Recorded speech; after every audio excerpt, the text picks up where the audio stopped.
En la clase de hoy vamos a ver el tema de interacción primaria. A lo largo de la clase vamos a ir abordando el concepto de interacción primaria entre el antígeno y anticuerpo desde un enfoque termodinámico y cinético. Vamos a mencionar cuáles son los parámetros de interacción primaria y las principales metodologías que permiten determinar estos parámetros. Vamos a mencionar la técnica de equilibrio de diálisis, el radioinmunoanálisis o RIA y la técnica de resonancia plasmónica de superficie o SPR. Finalmente vamos a mencionar algunos sistemas inmunoanalíticos basados en la detección de antígeno y anticuerpo por técnicas de interacción primaria y sus aplicaciones. A lo largo de esta clase vamos a ver en varias oportunidades esta reacción química que representa un equilibrio en el cual el antígeno se combina con el anticuerpo para formar un complejo antígeno-anticuerpo.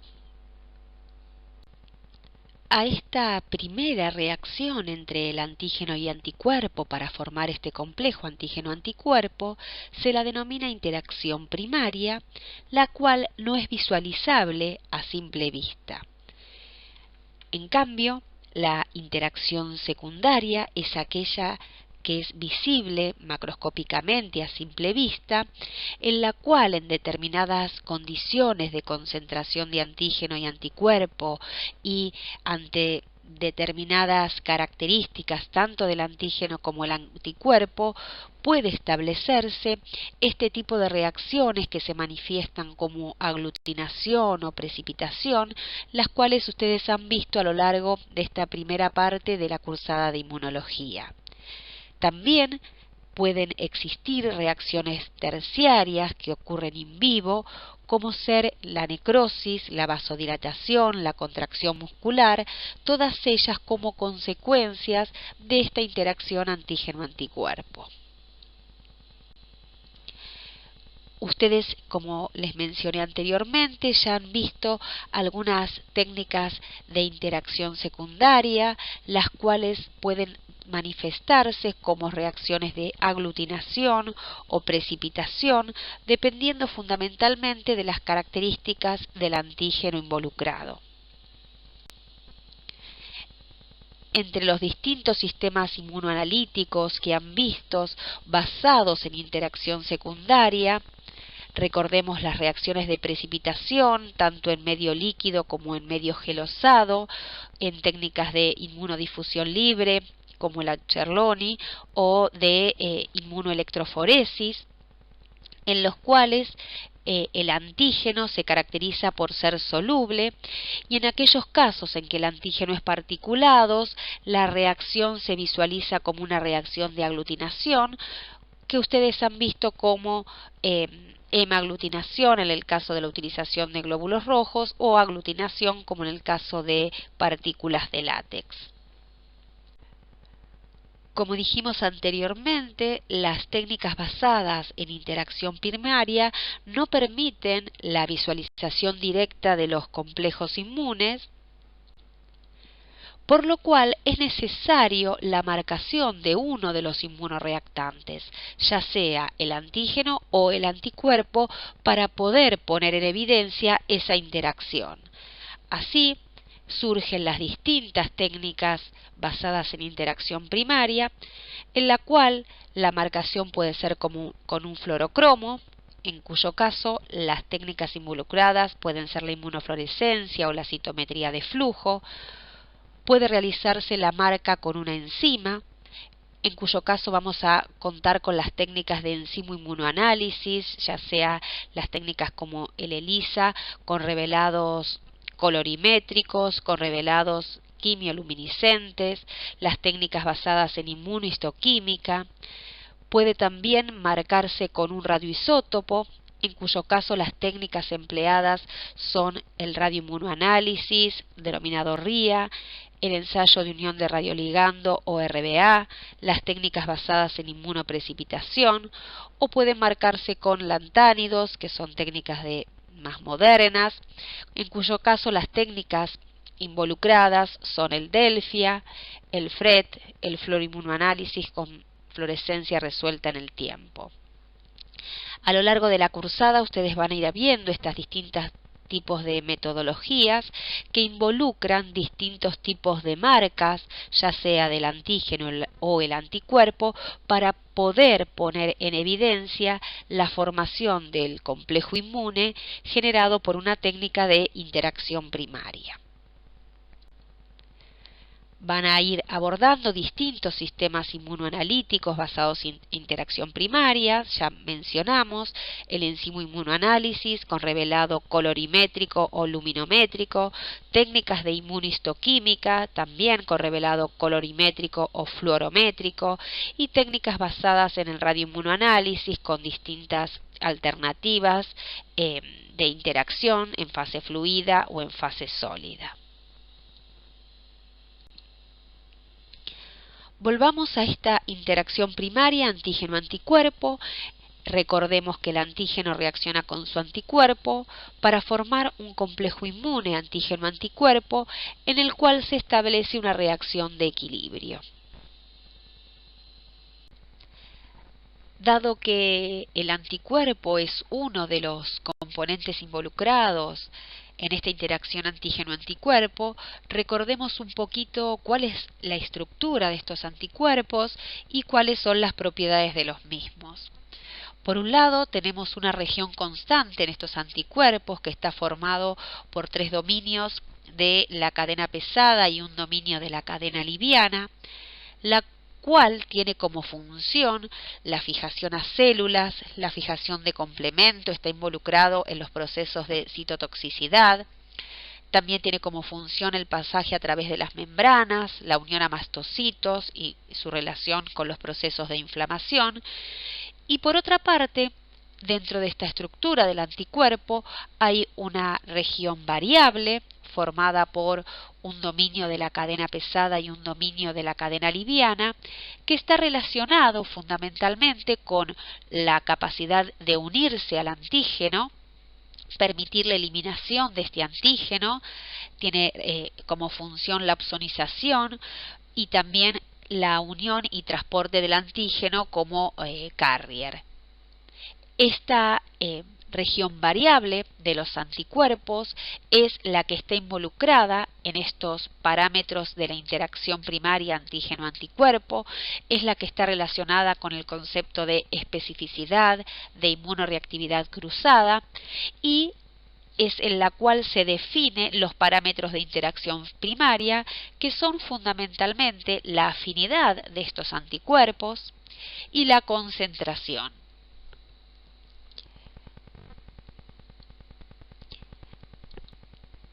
La reacción inmunológica antígeno-anticuerpo depende de la complementariedad que pueda existir entre el antígeno y el anticuerpo y constituye esta reacción típica entre estas dos macromoléculas. Las fuerzas que facilitan esa interacción son de tipo no covalentes, son uniones más lábiles que permiten en ciertas condiciones la disociación de los complejos formados. Este tipo de fuerzas no covalentes involucradas en la interacción antígeno-anticuerpo son fuerzas de tipo electrostáticas, puentes de hidrógeno, fuerzas de Van der Waals y fuerzas hidrofóbicas.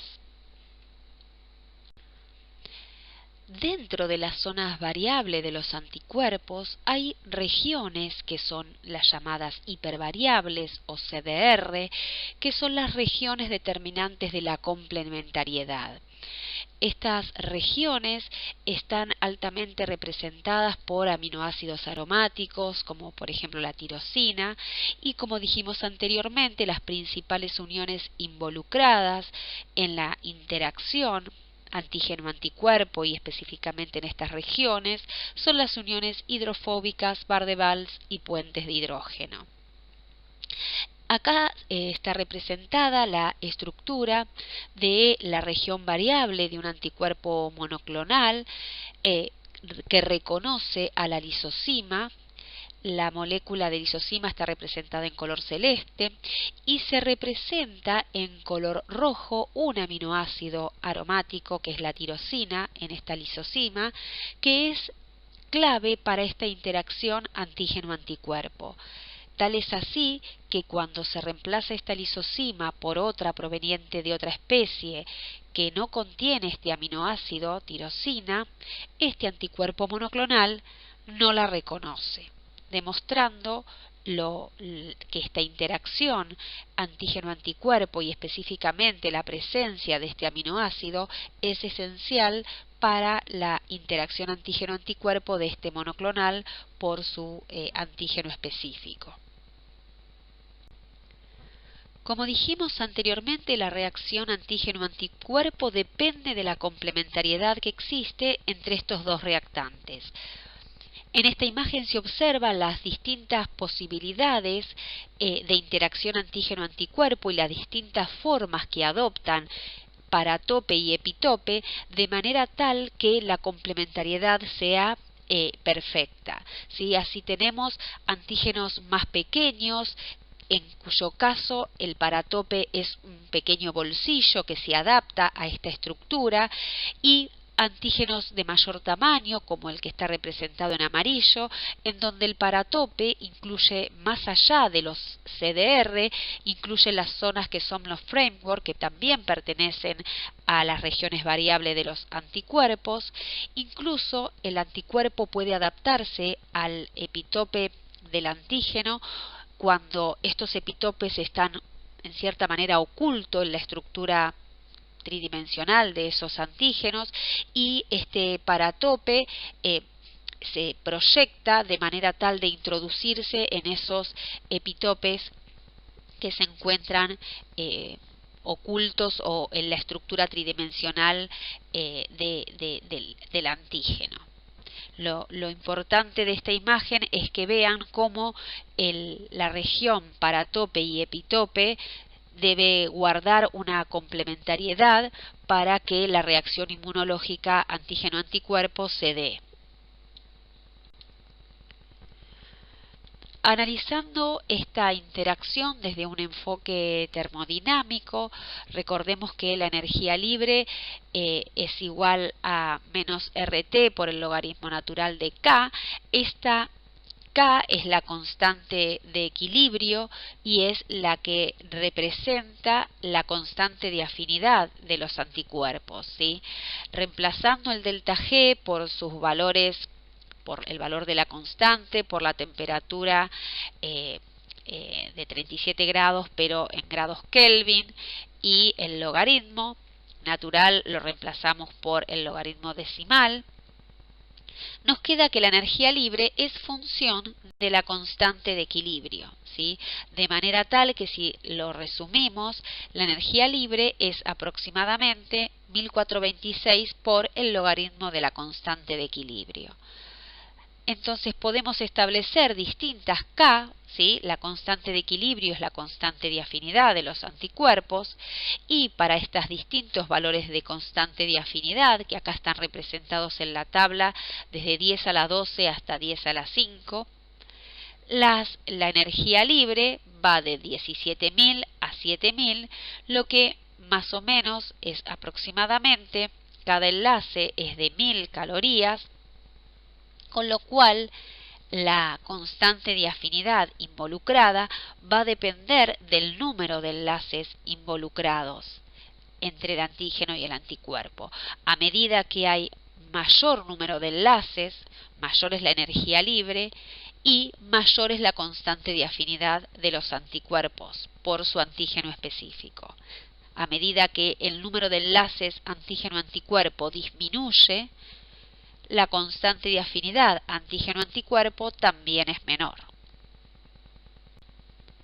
De esta manera es posible establecer una variedad, digamos una escala de afinidades de anticuerpos, que la podemos decir que van desde una afinidad baja hacia una afinidad más alta, y Las afinidades más bajas son las que tienen menor número de enlaces antígeno-anticuerpos, ¿sí?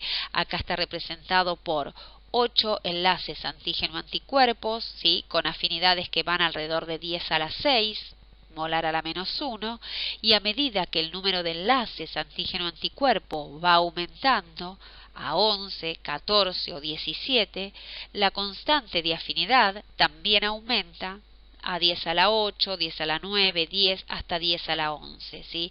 Afinidades menores a 10 a la quinta prácticamente ya se consideran reacciones inespecíficas, ¿sí? O interacciones proteína-proteína no dependiente de la interacción antígeno-anticuerpo. Estas serían las escalas posibles de afinidades de los anticuerpos, que van desde 10 a la quinta hasta 10 a la 11 molar a la menos 1. En esta imagen se observa los puntos de enlace entre el anticuerpo representado en amarillo y azul y el antígeno representado en verde. Los puntos de enlace entre estas dos moléculas están representados en rojo y esos aminoácidos son los que participan en la interacción antígeno-anticuerpo, y a medida que hay mayor número de enlaces involucrados, mayor es la afinidad antígeno-anticuerpo.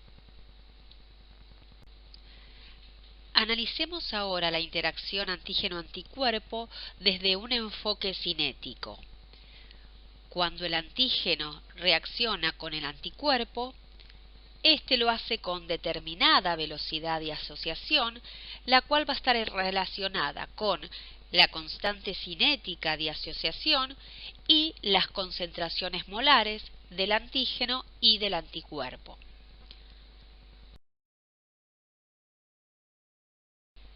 Por otra parte, el antígeno y el anticuerpo se van a disociar y lo van a hacer con una determinada velocidad de disociación, la cual va a estar relacionada con la constante cinética de disociación y la concentración molar del complejo antígeno-anticuerpo.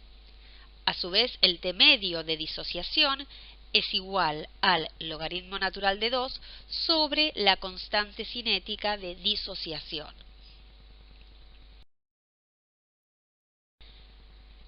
Ahora bien, en el equilibrio, la velocidad de asociación se iguala a la velocidad de disociación, por lo tanto, si igualamos ambas fórmulas de la velocidad de asociación y disociación, nos queda que la relación de las constantes cinéticas de asociación y disociación es igual a la constante de equilibrio, que va a ser igual a la concentración molar del complejo antígeno-anticuerpo en el equilibrio sobre la concentración molar de anticuerpo por la concentración molar del antígeno.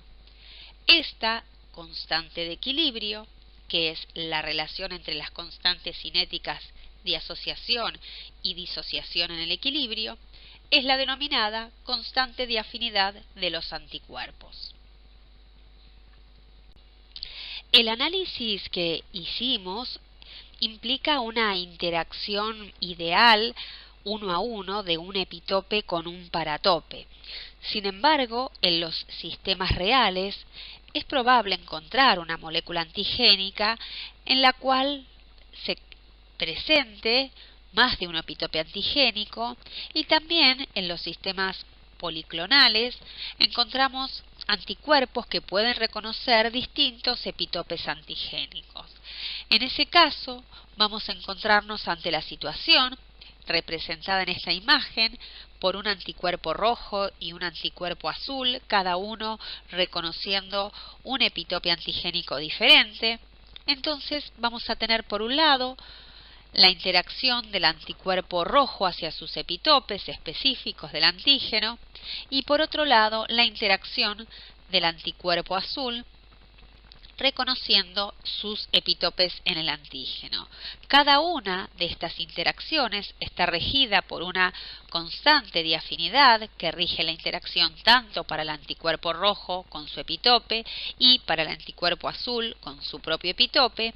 Sin embargo, estos complejos inmunes son mucho más estables dada la estructura que forman, y es poco probable que la disociación exista, con lo cual la constante de afinidad se transforma en constante de avidez, que es el producto de las dos constantes de afinidades correspondiente al anticuerpo rojo y al anticuerpo azul, de manera tal que el T medio de disociación de estos inmunocomplejos pueden ser centenares de años in vitro.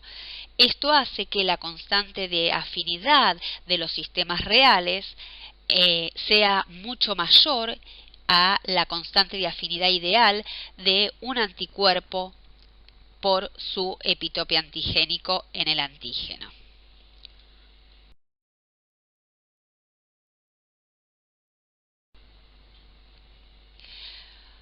Volvamos una vez más a esta ecuación de equilibrio en la cual el antígeno y anticuerpo interaccionan para formar un complejo inmune antígeno-anticuerpo, y en base a esta ecuación de equilibrio es posible definir los llamados parámetros de interacción primaria de esta interacción.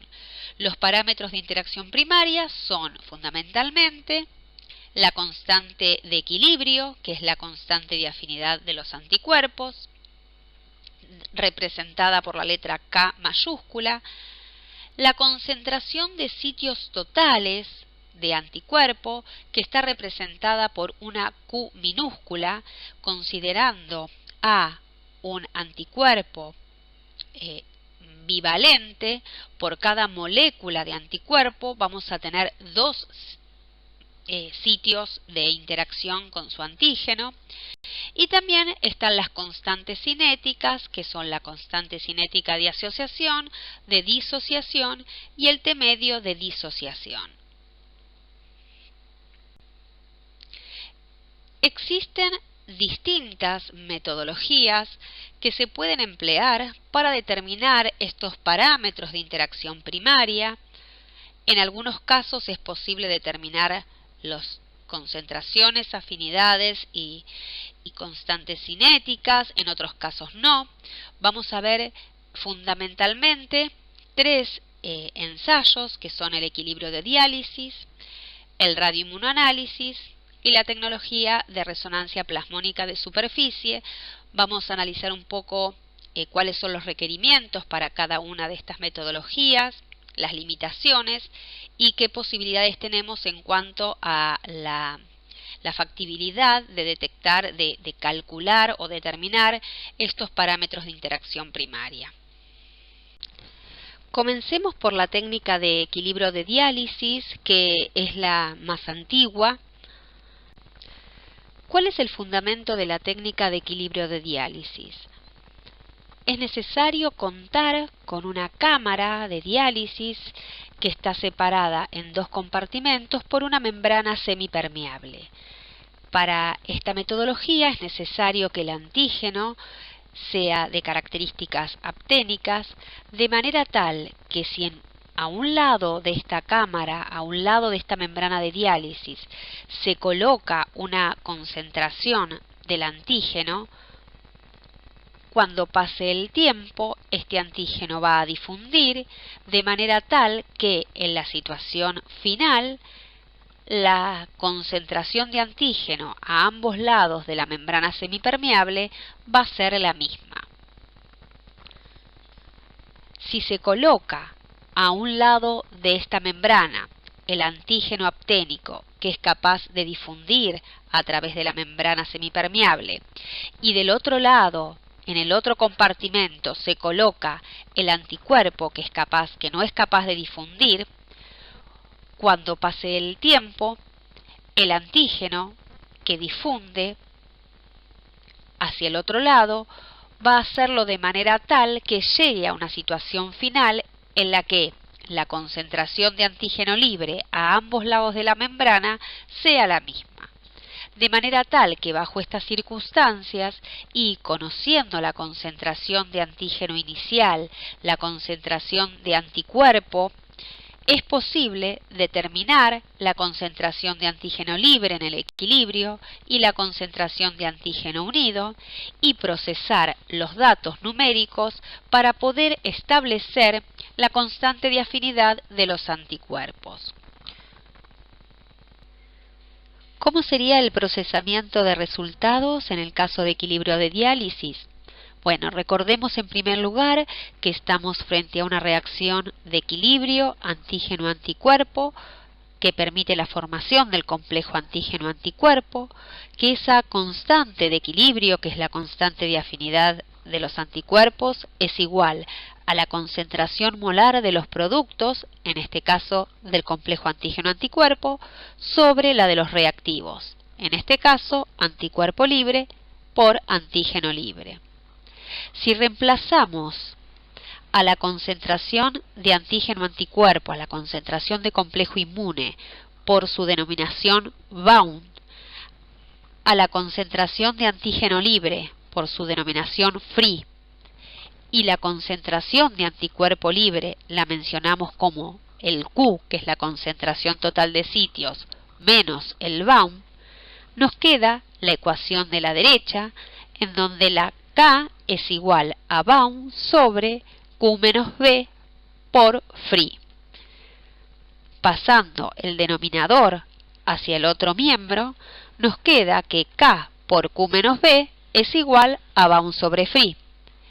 Realizando distributiva, nos queda finalmente que la relación bound sobre free es igual a K por Q menos K por B, y esa es la denominada ecuación de Scatchard, que en realidad es la ecuación de una recta en donde bound sobre free es igual a I, K por Q es la ordenada al origen, menos K es la pendiente y el bound molar es la variable X. Realizando entonces la representación de I en función de X, en nuestro caso bound free en función del bound molar, y en el caso de contar con un anticuerpo monoclonal que tiene una única constante de afinidad, podemos, a través de la determinación de la pendiente, calcular la constante de afinidad de estos anticuerpos. La ordenada al origen va a ser K por Q, y la abscisa al origen va a ser Q, que es la concentración total de sitios de anticuerpos.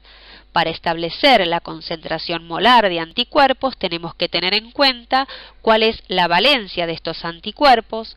Para los anticuerpos bivalentes, N es 2, por lo tanto la concentración molar de anticuerpos es igual a Q sobre 2. En el caso de los sueros policlonales, el análisis es un poco más complejo, ya que la representación no da una recta de pendiente negativa, sino una hipérbola, la cual estaría formada por unas sucesivas rectas, cada una de ellas, cada pendiente representando una población de anticuerpo de determinada afinidad. Es posible en análisis de estos sueros policlonales simplificarlo al modelo de dos sitios, ¿sí? Un sitio que podemos denominar Q1, que está en menor concentración y de mayor afinidad, cuya pendiente es mayor, y otro sitio, Q2, de mayor concentración y menor afinidad. También es posible calcular constantes de afinidades promedios como la K0 y la Kb. La otra técnica para determinar los parámetros de interacción primaria es el radioinmunoanálisis. ¿Cuál es el principio general de esta metodología? El RIA consiste en la inhibición competitiva de la unión de un antígeno marcado radiactivamente, al que denominamos trazador, a su anticuerpo específico por parte del antígeno no marcado. Como pueden observar, están presentes dos equilibrios. Por un lado, el del anticuerpo con el antígeno marcado para formar un complejo antígeno-anticuerpo, en donde este antígeno está marcado radioactivamente, y por la otra parte, el anticuerpo reacciona con el antígeno sin marca, al que denominamos frío, para formar un complejo antígeno-anticuerpo. De esta manera, si se coloca una cantidad constante de anticuerpo, una cantidad constante de antígeno marcado y cantidades crecientes de antígeno sin marca, vamos a observar que a medida que aumenta la cantidad de antígeno sin marca, este va a desplazar de su unión al anticuerpo al antígeno marcado, generando una disminución de la señal. Como pueden observar en el gráfico, cuando se representa el porcentaje de unión del antígeno marcado, ¿sí?, que es el Baum%, en función del logaritmo de la concentración del antígeno frío, observamos que a medida que aumenta la concentración de antígeno, disminuye la señal. Bajo este principio es posible establecer la concentración de un antígeno en una muestra incógnita, es decir, realizar una curva de calibración con un antígeno de concentraciones conocidas y luego procesar la muestra de la misma manera para saber cuál es el Baum% que genera la muestra y poder interpolar en esa curva para conocer la concentración de antígeno en dicha muestra. En el RIA ideal deben cumplirse ciertos requisitos. Por un lado, el antígeno radioactivo debe ser altamente radioactivo, es decir, debe presentar alta actividad específica, de manera tal que pueda colocarse en el ensayo en concentraciones infinitesimales, pero cuantificables. ¿Qué quiere decir esto?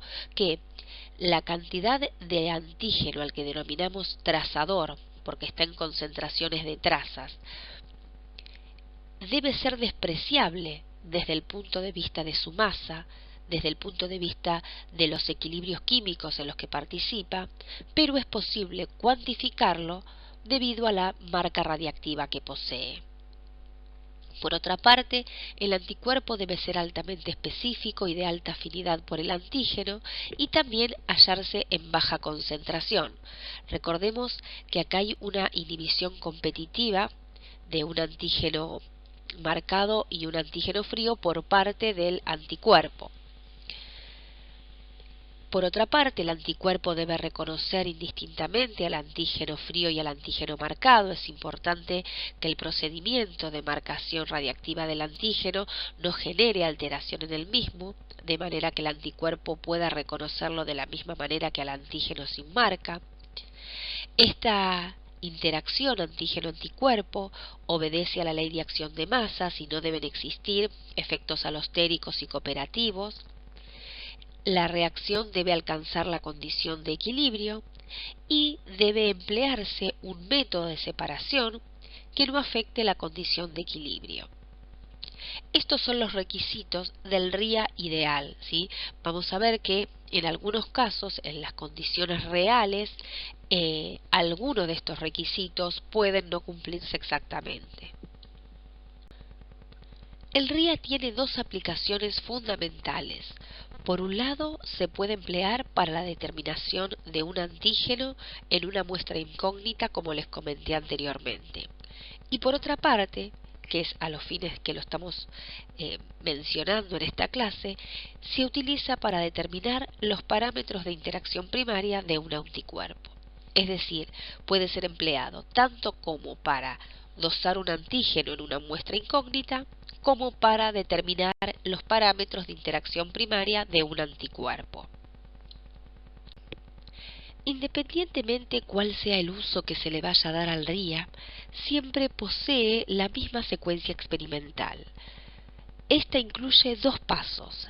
El primer paso es la titulación del anticuerpo, que vamos a ver que se titula para saber cuál es la dilución que arroja una concentración que es aproximadamente la inversa de la constante de afinidad, y luego el ensayo de desplazamiento propiamente dicho, que, de acuerdo al uso que se le vaya a dar al RIA, puede ser procesado de diferentes maneras para la medida del antígeno en una muestra incógnita o para la determinación de los parámetros de interacción primaria de los anticuerpos. Vayamos entonces al primer paso, que es la titulación del anticuerpo. Para este ensayo de titulación se deben emplear una serie de tubos en los cuales se coloca el trazador en cantidad constante en todos los tubos, el diluyente y el anticuerpo. Este anticuerpo se va a colocar en distintas diluciones. Se espera a que la reacción alcance la condición de equilibrio, ¿sí?, que pueden ser 1 a 5 días a 4 grados, o de preequilibrio, que puede ser toda la noche a 4 grados, o a 37 grados 2 a 18 horas. Luego se separan los inmunocomplejos formados. Para ello se pueden emplear distintos sistemas separativos. Acá está ejemplificado el polietilenglicol al 15%, pero también se pueden utilizar la proteína A o la proteína G unidad cefarosa, que se unen a los Fc de los anticuerpos y permite la precipitación de los anticuerpos libres y de los inmunocomplejos. Luego de del agregado de este agente de separación, se centrifuga y nos van a quedar en el pellet los complejos inmunes formados y en el sobrenadante el antígeno libre. Al antígeno unido al anticuerpo lo denominamos como bound y al antígeno libre lo denominamos como free. Podemos entonces determinar la radiactividad o del pellet o del sobrenadante. Eso es indistinto. Muchas veces por cuestiones de practicidad es más fácil descartar el sobrenadante y determinar la radiactividad del pellet del antígeno unido. Y luego se procesan los datos graficando el bound en función de la dilución del antisuero. Como pueden ver, se genera una curva que a medida que se diluye más el suero disminuye la señal, y la dilución de suero empleada es aquella que genera el 50% de la señal máxima. En esa zona vamos a encontrarnos con la zona de mayor sensibilidad en el sistema. Fíjense que en esta primera parte de titulación del anticuerpo se coloca trazador y anticuerpo. Todavía no se agrega el antígeno sin marca, ¿sí? Esta primera parte en la titulación es para establecer cuál es la concentración óptima de anticuerpo, porque si ponemos anticuerpo en exceso, voy a necesitar mucho antígeno frío para desplazar al marcado, y si pongo anticuerpo en defecto, la señal va a ser muy baja. Entonces tengo que encontrar la concentración de anticuerpo que genere la mayor sensibilidad, ¿sí? Que genere la mayor sensibilidad significa que el sistema sea lo suficientemente sensible para que el mínimo agregado de antígeno frío luego en el ensayo de desplazamiento genere una caída de la señal, ¿sí? Para eso es importante hacer este ensayo de titulación y calcular cuál es la dilución de anticuerpo que genera el 50% de la señal máxima. Una vez que se ha titulado el anticuerpo, entonces estamos en condiciones de realizar el ensayo de desplazamiento. Para este ensayo, en una serie de tubos se va a colocar el trazador, también en cantidad constante, el antisuero en la dilución previamente titulada y el antígeno frío en concentraciones crecientes. También se va a colocar un tubo en donde se va a colocar un exceso del antígeno frío, el cual va a denominarse el tubo del inespecífico. En el caso de que este ensayo se utilice para determinar la concentración de antígeno en una muestra incógnita, se va a utilizar el tubo de la muestra y también el tubo de cuentas totales, que siempre se agregan para poder calcular el porcentaje de radiactividad unida, ¿sí? Con este tubo vamos a determinar las cuentas totales y simplemente se agrega el trazador únicamente. Se espera que se formen los inmunocomplejos, incubando la reacción en las mismas condiciones que en el ensayo de titulación del anticuerpo. se separan los inmunos complejos, como el Baum y el Free, y en este caso los resultados se procesan de la siguiente manera. Acá se muestran distintos ejemplos de curvas dosis-respuesta. Fíjense que la señal se puede expresar de diferentes maneras, eso es lo que está representado en las ordenadas de estos gráficos, como la relación del Baum sobre el total, del Baum sobre el B0, que es la unión máxima, del Baum sobre el Free, del Baum por ciento, ¿sí? Cualquiera de estas formas es posible representar en las ordenadas. En las abscisas podemos representar esta señal en función de la dosis de insulina, como se muestra en los gráficos de arriba, en donde da una curva más de tipo hiperbólica, ¿sí? Acá está representado cómo se interpolaría en el caso de querer establecer la concentración de la muestra de un antígeno la concentración de antígeno en una muestra incógnita. Y en las dos curvas de abajo se trata de rectificar un poco estas curvas, graficando la señal en función del logaritmo de las dosis, con lo cual nos dan curvas de tipo sigmoidea, ¿sí? Lo más comúnmente usados son este tipo de curvas, que es lo que pueden ustedes llegar a ver. Acá está en forma esquemática representada una curva dosis-respuesta, en la cual se grafica la relación Baum sobre Phi en función del logaritmo de la dosis del antígeno. Fíjense qué parámetros podemos sacar de esta curva. Por un lado, es importante que reconocer en estas curvas el rango útil de las mismas, que es la zona lineal. El 50% de la señal máxima es aproximadamente, si uno lo interpola en la dosis de antígeno, el 50% es aproximadamente la inversa de la constante de afinidad del anticuerpo. Y el rango útil de esta curva va a ir desde 0,1 sobre K, donde está marcado con flechita roja, a 10K, 10 sobre la constante de afinidad del anticuerpo. Ese va a ser el rango útil del ensayo de RIA y van a ser las dosis de antígenos que puedo detectar en una muestra. Fíjense que el parámetro que rige la sensibilidad de los ensayos en estos radioinmunoanálisis es la constante de afinidad del anticuerpo, la que va a estar determinando dónde va a estar ubicada la curva dosis-respuesta, ¿sí? Los anticuerpos de mayor afinidad hacen que estas curvas se corran más a la izquierda, generando rangos útiles a menores concentraciones de antígeno y generando ensayos de mayores sensibilidades. El procesamiento de los datos para la determinación de los parámetros de interacción primaria de los anticuerpos empleando el RIA es análogo a lo que mencionamos anteriormente para la técnica de equilibrio de diálisis. A partir de la ecuación de Scatchard, recordemos, Baum-Free es igual a K por Q menos K por B, y recordando que esta ecuación representa la ecuación de una recta, al graficar Baum-Free en función del Baum molar, en el caso de que se trate de un anticuerpo monoclonal, vamos a tener representada una recta de pendiente negativa, en donde la pendiente es menos K, y la abscisa al origen es Q o concentración total de sitios.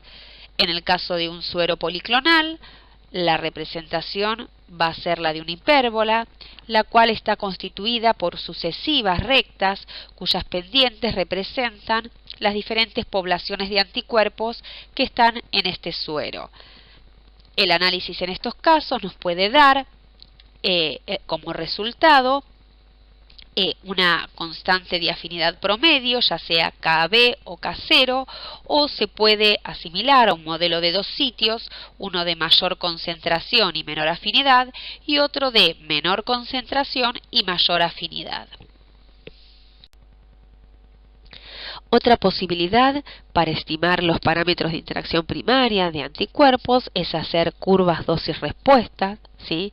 Y graficar, como mencionamos antes, el bound free en función del logaritmo de la dosis de antígeno. El 50% de esta señal, en realidad yo les dije que era aproximadamente 1 sobre K. El valor preciso es 1 sobre K más Q sobre 2, ¿sí? Pero se puede graficar está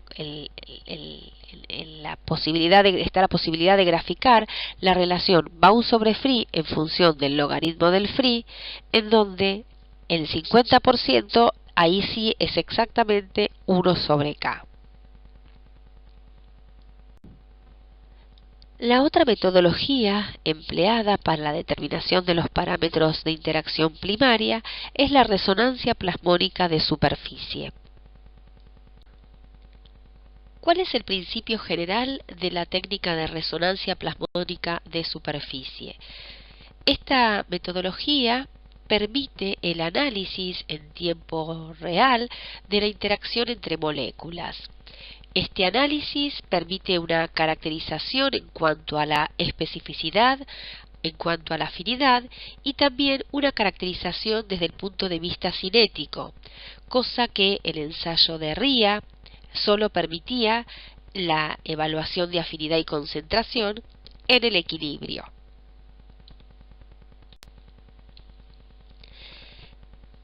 Esta metodología requiere de un ligando que va a estar inmovilizado en la superficie de un sensor y un analito que va a estar en solución. Este es un ejemplo de uno de los chips con una química de unión que se denomina CM5, que es un carboximethildextran, en el cual se inmoviliza uno de los dos reactivos, en nuestro caso o el antígeno o el anticuerpo. Acá está ejemplificado la inmovilización del antígeno. Este chip posee una superficie de oro, estas superficies resonantes que van a estar asociadas a el sistema óptico de detección del equipo, que lo que va a detectar son cambios en el índice de refracción. Dado que todas las proteínas tienen igual índice de refracción, el cambio detectado va a ser proporcional al cambio de la cantidad de masa absorbida, ¿sí? Cuando hay una interacción entre el ligando y el ligante, genera un aumento de la cantidad de masa en la superficie del chip y esto va a generar un cambio en el índice de refracción que va a ser detectado por el sistema óptico del equipo. Acá se observa en este gráfico la interacción con el analito. Está representado este chip sensor con la película de oro, en el cual en este caso están inmovilizados los anticuerpos y pasan a través del sistema fluídico los antígenos, ¿sí? Incide una luz polarizada, ¿sí?, que genera, a medida que aumenta la cantidad de proteína en la superficie de este chip, un cambio en el índice de refracción que va a ser detectado por el equipo y va a ser procesado de manera tal que generen curvas de variación del índice de refracción a lo largo del tiempo. Estas curvas son las que se denominan sensorgramas y están acá representadas, en la que se ponen en evidencia la asociación y la disociación de los complejos inmunes a lo largo del tiempo, ¿sí?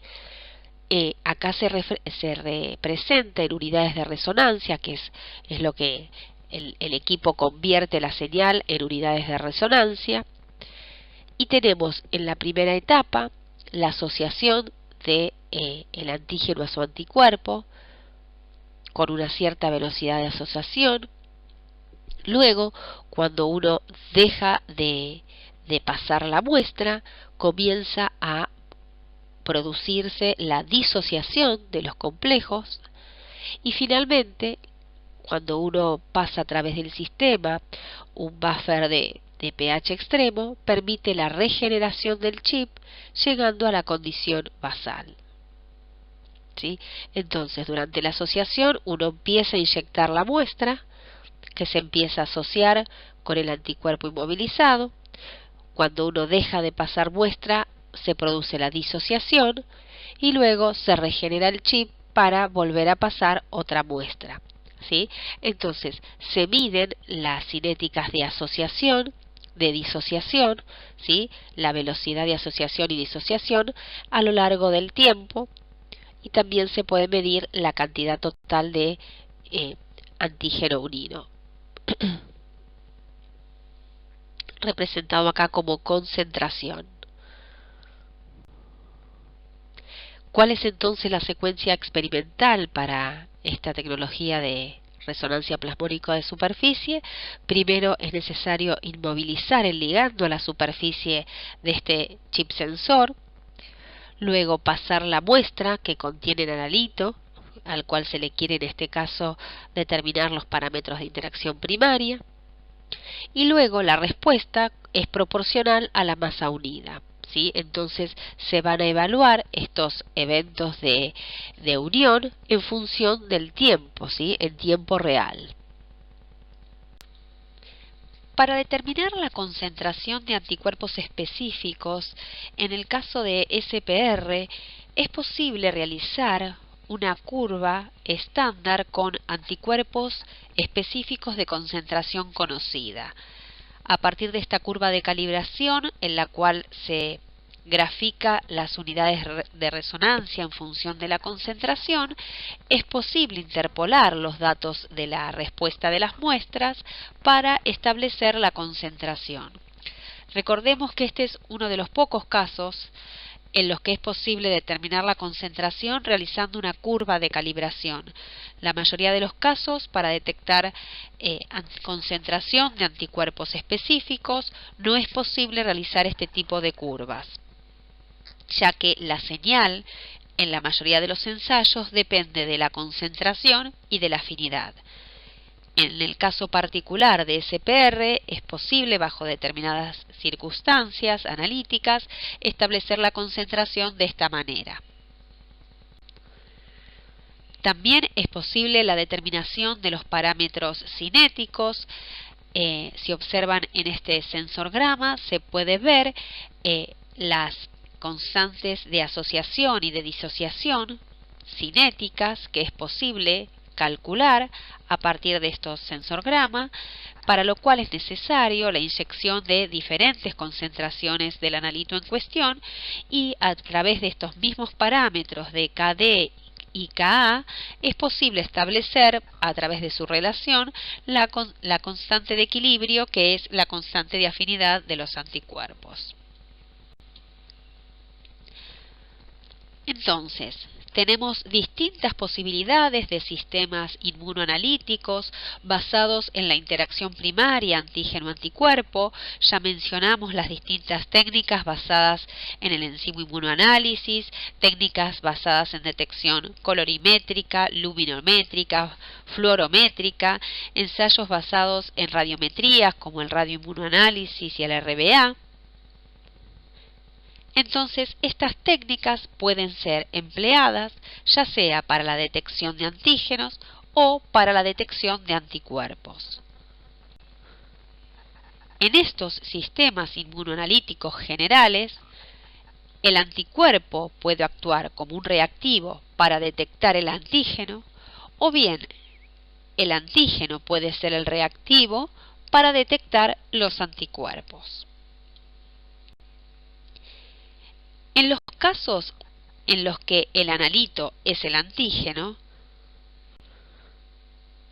tenemos la siguiente situación. Una vez más, esta ecuación de equilibrio en donde el antígeno reacciona con el anticuerpo para formar un complejo antígeno-anticuerpo. Y en estos casos es posible establecer a través de una reacción inmunológica una determinada señal. Esa respuesta va a ser puesta en evidencia por una reacción de color, como vimos, por una reacción fluorescente, por una señal quimioluminiscente, y esa respuesta va a ser proporcional a la concentración de antígeno en cuestión, de manera tal que va a ser posible construir una curva de calibración con distintas concentraciones de antígeno conocidas, y a través de esta curva de calibración poder interpolar la respuesta de la muestra para poder establecer cuál es la concentración de antígeno en la muestra. Estos métodos, que llamamos absolutos, permiten establecer la concentración molar, miligramos mililitros en unidades de este antígeno en cuestión. ¿Qué ocurre cuando el analito es el anticuerpo? Tenemos los inmunoensayos, una vez más, esta ecuación en donde el antígeno reacciona con el anticuerpo para formar el complejo antígeno-anticuerpo, y en este caso la señal va a depender, por un lado, de la cantidad de anticuerpo que haya en la muestra, y por otro lado, de la constante de afinidad de esos anticuerpos, de manera tal que la señal depende de dos parámetros, de la concentración, que la denominamos como Q, y de la afinidad, que la denominamos K, es decir, de los parámetros de interacción primaria de ese anticuerpo. Por esa razón, en el caso de los anticuerpos, con exclusión de lo que es SPR, no es posible determinar a través de una curva de calibración la concentración absoluta de los mismos, es decir, la concentración de anticuerpos específicos. Y en estos casos, los que se calcula o lo que se determina son o bien el título de esos anticuerpos o unidades de tipo relativas, en donde la unidad relativa va a estar relacionada tanto con la concentración como con la afinidad de esos anticuerpos. De esta manera, en el caso de los anticuerpos, hablamos de métodos relativos, que ustedes van a ir viendo a lo largo de la cursada, como son el ensayo de unión de radioligando o RBA, las técnicas de enzimo inmunoanálisis en fase sólida, como el ELISA, técnicas de inmunoprecipitación, técnicas como Delphia o basadas en revelado quimioluminiscente o inmunofluorescencias, en donde la señal obtenida se expresa en unidades relativas, como ser el Baum% para el RBA, unidades de densidad ópticas para el ELISA, la intensidad de CPMs en una banda en una inmunoprecipitación, cuentas por minutos en quimioluminiscencia o un patrón o una imagen fluorescente en una inmunofluorescencia. Pero por otra parte hay métodos absolutos que nos permiten determinar los parámetros de interacción primaria de los anticuerpos, fundamentalmente Q, concentración, y K, su afinidad, que estos son por excelencia el radioinmunoanálisis o RIA y la técnica de resonancia plasmónica de superficie o SPR. En estos casos se determina la concentración absoluta, concentración molar, miligramos mililitro de los anticuerpos en cuestión, y también el otro parámetro importante de estos anticuerpos, que es la constante de afinidad. Acá les quiero mencionar un ejemplo. Esto se trata de un caso de un suero policlonal de conejo obtenido a partir de la inmunización de un conejo con proinsulina humana recombinante. Y se hizo un seguimiento de la respuesta inmune. En el gráfico de arriba se observa el título de este suero a lo largo de las distintas sangrías exploratrices, cómo va aumentando. ¿Sí? Esto fue determinado por un ensayo de tipo ELISA. Y luego esas mismas sangrías fueron desdoblado ese título en los dos parámetros de interacción primaria, que son la concentración y la afinidad de estos anticuerpos. ¿Sí? Esto se realizó por resonancia plasmónica de superficie. Acá abajo están los sensorgramas, con los cuales a las distintas sangrías fueron evaluadas para evaluar su concentración, y a la derecha su afinidad. Fíjense cómo va madurando la respuesta inmune en este animal que está siendo inmunizado en cuanto a concentración, que son las barritas rojas, y en cuanto a afinidad, que son las barritas azules. Acá les muestro otro ejemplo en el cual se han determinado los parámetros de interacción primaria por SPR en dos casos clínicos. Uno de ellos es de diabetes lábil y otro es de un paciente con síndrome autoinmune de insulina. En ambos pacientes la característica es la presencia de altos títulos de anticuerpos antiinsulina. En el caso de los pacientes con diabetes lábil, como consecuencia de su terapia con insulina exógena, y en el caso del paciente con síndrome autoinmune de insulina, es un caso de altos títulos de autoanticuerpos antiinsulina de un paciente que no es diabético, que tiene una gamopatía monoclonal benigna, pero que esos anticuerpos reconocen específicamente a la insulina. Estos pacientes que tienen alta señal relativa, cuando se detectan por un método relativo, que es específicamente en estos casos es el RBA, ensayo de unión de radioligando. Sin embargo, cuando se hace una caracterización de estos anticuerpos, se ve que presentan una alta concentración y una menor afinidad comparada con los autoanticuerpos presentes en los sueros de pacientes con diabetes tipo 1.